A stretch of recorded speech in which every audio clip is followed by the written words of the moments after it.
네, 안녕하세요. 여러분들의 구독과 좋아요로 이 채널이 유지되고 있습니다. 네, 영상 속도는 1.5배를 추천드리는 바이고요. 항상 구독자님, 멤버십 회원님들에게 감사하다라고 말씀을 드리면서 이번 내용은 아무래도 하반기 부분에 따른 비트코인 방향성 매우 또 궁금해 하실 것 같아서 이미 답은 정해져 있다라고 저는 좀 표현을 드리고 싶습니다. 자, 침체 없는 금리 인하는 증시의 큰 호재이다. 증시 요즘 코인과 거의 같게 움직이고 있다라고 제가 매번 말씀을 드리고 있죠. 일단 가장 안 좋았던 형태와 가장 좋았던 형태 두 가지를 좀 이야기를 드리고 싶은데, 금리를 너무 빠르게 내린다고 하면 이게 독이라고 했습니다. 여전히 무언가 우리가 모르는 문제점이 같이 나오게 되면서 전체적인 자산군이 다 녹아내렸고 달러만 미친 듯이 올라갔던 때를 우리는 잊지 말아야 되겠죠.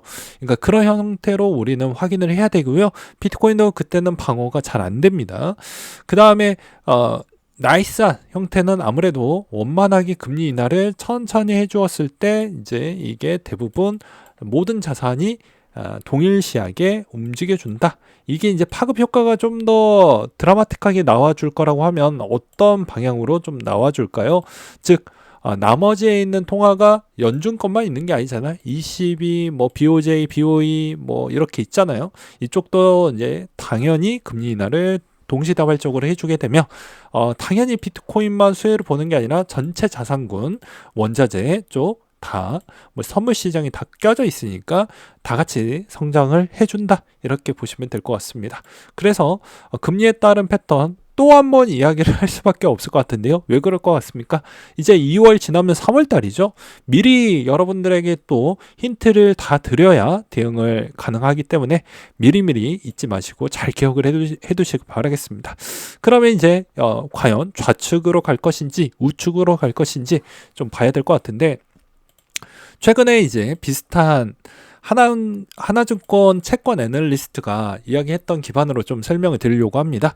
이제 가장 비슷한 패턴으로 올 수 있는 확률이 18년도와 19년도 시즌하고 거의 유사하게 가지 않겠냐라는 의견에 저도 좀 동의를 해서 이 자료를 한번 가지고 와봤는데요. 그 이유는 무엇이냐면, 자, 18에서 19년도는 어땠습니까? 금리를 미친 듯이 올리지는 않았고 천천히 올리다가 천천히 내렸죠. 여기서 핵심 포인트는 이 동결적 기간 추이를 볼 수가 있습니다. 대략 한 7개월 정도 동결을 했는데요. 대부분 이 국채에 따른 스프레드 갭 차이가 줄어드는 이 시점에서 적절한 시점에 이제 인하를 했다라고 볼 수가 있는데, 이렇게 이야기하면 다 아는 이야기니까 여기서 힌트 몇 가지를 좀 더 추가적으로 말씀을 드리도록 하겠습니다. 연준이 메시지를 던지는 건 무엇이냐면, 금리 인하 안 하겠다라는 이야기를 안 했잖아요. 하긴 할 건데 좀 더 늦어질 것 같다, 이 이야기로 지금 시간 끌기를 하고 있는데요. 핵심은 이미 답이 나와져 있는 게, 이때 당시 18에서 19년도 시즌에서도 이제 거의 다 답이 나올 수 있을 만한 힌트의 몇 가지가 나왔다라고 볼 수가 있습니다. 즉, 그 말은 무엇이냐? 우리는 금리 인하를 할 시점이 이미 준비가 되어져 있다라는 문구를 이때도 했었고, 그리고 지금도 거의 똑같이 이야기를 하고 있다라는 것이죠. 그래서 언젠가는 하게 될 거다라고 한다라는 것은 어차피 시간과의 싸움이기 때문에 여러분들이 잠자코 그대로 계속 조금만 더 존버를 두신다라고 하면 더 좋은 결과가 나올 수 있다라고 볼 수가 있겠고요. 이때도 원만하게 올리고 원만하게 내렸기 때문에 한 번 내릴 때 분명 이때도 3번을 내렸으니까 이번에도 3번을 내리지 않겠냐라는 건 제 주장이 아니고 하나증권 애널리스트 입장이고, 제가 본다라고 해도 아무래도 물가 추이나 이런 거를 좀 고려를 했었을 때는 뭐 2번에서 많게는 3번 정도가 되지 않겠냐라고 저도 좀 보수적으로 보는 입장이니까 그렇게 보고 있습니다. 결과론적으로는 내리긴 할 건데 많이 내리지는 않을 겁니다. 왜냐? 물가가 다시 치고 올라올 수가 있기 때문이죠. 그래서 상황 보면서 할 건데, 대부분 이제 3월 달에 이제 많이 연결이 되어져 있죠. 네, 이제 국채를 찍어내야 되는 이제 예산 이야기 좀 축소했다라는 계획표가 나오고 있는데, 실제로 반영되는 시점과 그 다음에 이제 두 번째로는 아무래도 이제 BTFP 부분, 이제 중소은행들이 최근에 이제 좀 많이 흔들리고 있다라는 이야기 많이 나오고 있잖아요.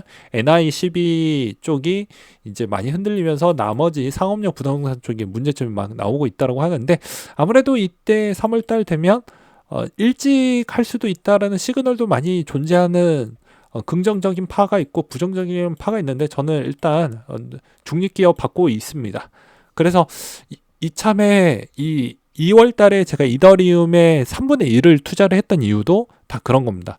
요거 예측이 안 되니 일단은 박아두고 보자. 그리고 설날 시즌 워낙 좋았기 때문에 이 패턴에서 꾸준히 그냥 간다. 그리고 지금 저도 이더리움 수익 중이죠. 이렇게 해서 지금 바라보고 있는 실정입니다. 그래서 3월 달에 만약에, 그냥 제 생각은 아무래도 BTFP 부분을 좀 위기성이 좀 있으니까 이걸 안 해주는 대신에 뭐 QT를 좀 풀어주거나 따로 옵션으로 이렇게 해지하는 형태에 따른 정책을 좀 펼치면서 좀 잘 수그러뜨리지 않을까라고 저는 보고 있는 실정입니다. 그렇게 흘러갈 수밖에 없는 이유는, 자, 보게 되면 이제 이런 지역은행 위기들이 계속 나오고 있어서 이제 대선 충당금을 많이 쌓이게 되면 이제 시중에 돈이 많이 흘러가지 않으니까 약간의 경색이 좀 올 수가 있겠죠. 예, 그런 것도 좀 해야 되고, 또 대선에도 또 미치는 영향이 있으니까 경기는 또 어느 정도는 원만하게 가져가야 된다고 생각이 들었기 때문입니다.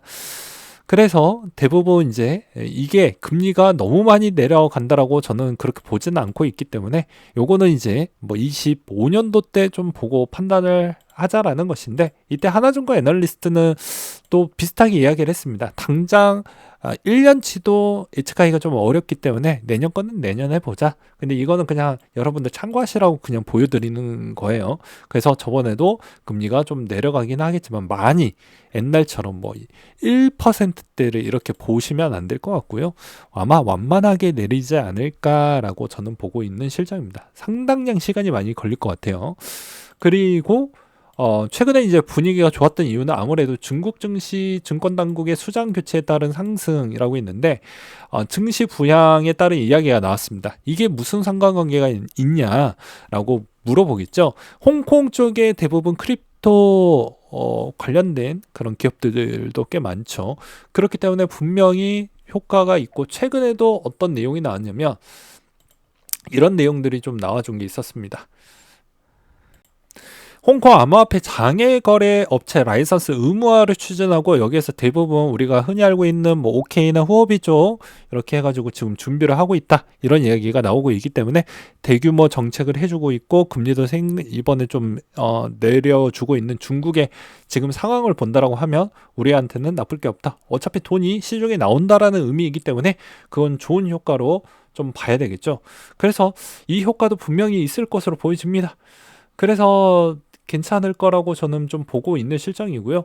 그 다음에 비트코인 현물 ETF의 지금 상황을 보게 되면, 자, 운용사가 갖고 있는 게 65만 개 정도가 되고요. 그 다음에 운용사가 관리하고 있는 퍼센티지는 3.34% 정도가 나오고 있고, 그 다음에 운용사들이 지금 관리하고 있는 비트코인의 기준가치 정도는 28빌리언 달러 정도가 된다고 합니다. 그래서 아무래도 어차피 이분들에 따른 유입 대비가, 일단은 저는 1분기 정도는 좀 보고 판단을 하고 싶어요. 일단 설레발 치고 싶지는 않거든요. 계속 GBTC 물량이 어느 정도 멈췄을 때 기준점으로 계속 유입이 될 거냐, 이게 좀 더 중요하다고 보고 있는 실정입니다. 그리고 최근에 아사히즈가 똑같이 이제 무디스 신용평가사 NYCB 뉴욕 커뮤니티 은행에 이쪽에 문제가 좀 될 것 같다라고 했는데, 여기에서도 분명히 연준의 스탠스는 무언가를 내주면서 이거를 충분히 화력으로 돌릴 수 있을 것 같다, 이런 이야기를 했어요.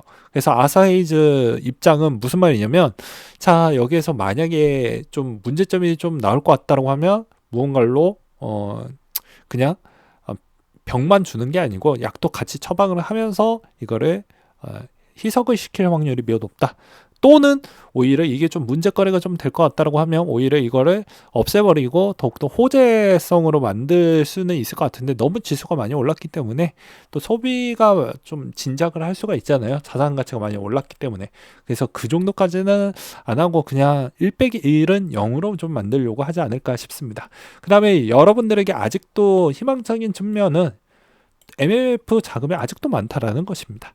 그래서 여전히 꾸준하게 아직도 많이 쌓여져 있기 때문에 이 점은 상당히 좋은 것이다. 그리고 서브프라임 모기지 당시 때도 경기 침체 찾아오고 MMF 예치량이 감소하는 구간에 여전히 저점이었고 미국의 15년 강세장이 시작이 됐습니다. 이 자금은 비트코인 쪽의 ETF 쪽으로도 충분히 갈 수가 있겠죠. 왜냐? 수익성이 보니까 지금도 V자하고 계속 올라가고 있지 않습니까? 그러면 더 좋은 형태가 나오겠죠. 그래서 나쁠 건 없다. 그리고 하반기에 분명히 금리가 별거 아니라고 생각하시면 안 되고요. 금리가 내려가는 순간 때부터는 이제 폭발적으로 성장을 할 것이기 때문에 비트코인에게도 정말 좋은 형태가 될 거라고 저는 믿고 있습니다. 그리고 그 나머지 알트코인들도 말할 필요성이 없겠죠. 그 다음에 이더리움은 좀 늦어질 것 같습니다. 계속 수정본이 오고 가고 있는데 최근에 이제 블룸버그 쪽에서도 이야기하는 건 좀 더 미뤄질 것 같다라는 이야기가 돌고 있긴 합니다. 그래서 그런 점도 좀 잘 보시길 바라겠습니다. 네. 그래서 하반기 맨날 똑같은 이야기라고 할 수는 있겠지만 대부분 여기에서 이제 제가 항상 똑같은 형태에서도 누군가는 버텨내는 사람이 수익을 가져가는 구도라고 저는 표현하고 싶어요. 그래서 마지막 문구로 이 내용을 좀 보여드리고 싶은데요. 자, 무방한 종목이라고 해도 많이 찾아보시고 이것저것 사보고 뭐 해보고 해서 횡보한 맛, 단맛, 짠맛, 쓴맛 다 느껴봐야지 비로소 내 경험치가 쌓이는 것이지 단맛만 추구했다가 쓴맛은 저도 쓴맛 별로 안 좋아하거든요. 그러니까 쓰디쓴맛 누가 좋아하라 하겠습니까? 근데 쓰디쓴맛도 현장에 남아져 있어가지고 다 모니터링하고 지켜봐야 비로소 어떻게 흘러가고 있는지를 볼 수가 있는 거예요. 근데 좋은 것만 보고 좋은 것만 맛보고 좋은 것만 다 하고 싶지만 인생은 그렇지 않는다는 것 여러분들도 아시지 않습니까? 그래서 투자는 진짜 피도 눈물도 없기 때문에 둘 다 느껴보시고 경험치가 쌓이다 보면 정말 그리고 내 실력이 얼마나 늘어났는가를 비로소 여러분들이 직접 아실 수가 있어요. 그리고 수익률도 마찬가지인 것이죠. 그래서 최근에 이제 있는 동향은 아무래도 이제 중국계 자본 측면도 좀 더 원활하게 가져왔고 지수도 좋았고 그 다음에 설날 이전에도 좋은 패턴 나왔으니까 당연히 설날 끝나고도 좋게 될 것입니다. 그래서 분위기는 나쁘지 않을 것이고 3월 달에 아무리 악재가 나온다고 해도 그렇게까지 악재 부분을 부각화시키면서 그렇게 가고 싶지는 않을 것이다. 앨런 자문장관도 마찬가지로 그런 이야기를 했기 때문에 문제될 건 없다라고 했어요. 그리고 미국의 대부분 대형 은행들의 신용 등급이나 재무 건전성은 제가 미국 주식을 미친 듯이 하고 있기 때문에 그런 건 매일같이 확인하고 있어서 크게 문제될 건 없다라고 생각을 하고 있습니다. 이 문제가 있었으면 이미 좀 위험할 것 같습니다 라고 이야기를 했겠죠. 네, 항상 성투하시길 바라겠습니다. 그리고 새해 복 많이 받으시길 바라겠습니다. 네, 이상으로 마치도록 할게요.